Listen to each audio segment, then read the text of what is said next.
Se lever contre la politique sanitaire actuelle, aïe! Lutter contre la politique sanitaire actuelle, ouïe! Critiquer la politique sanitaire actuelle, oh! Cela fait courir de grands risques à ceux qui s'adonnent à ce genre de sport de combat. Les professeurs Péronne, Raoult et autres montagnais savent ce que cela veut dire. Cela est vrai en France, mais cela est également vrai à l'étranger.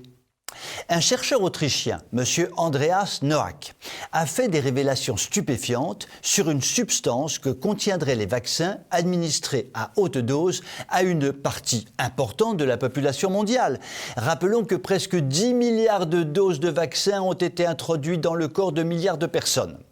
Ce qui signifie d'ailleurs que si chaque dose rapporte par exemple 20 € au laboratoire, les laboratoires ont à ce jour encaissé la modique somme de 200 milliards d'euros, une paille. Revenons à notre chercheur autrichien.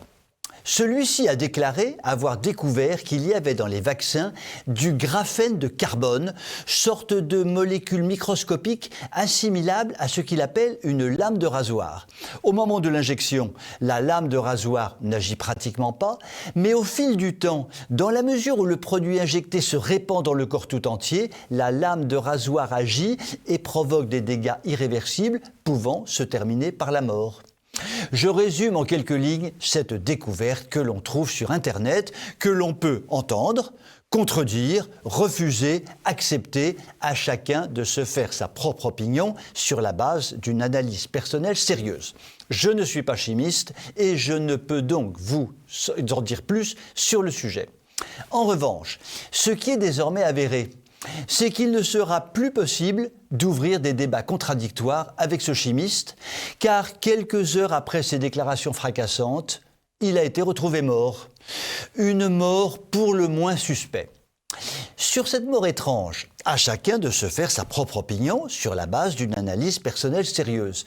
En ce qui me concerne, j'ai tendance à penser qu'une déclaration fracassante, suivie d'une mort immédiate, pose évidemment problème juste quelque part, je veux dire, par rapport à mon vécu. Ne nous cachons pas derrière notre petit doigt et surtout derrière notre gros pouce.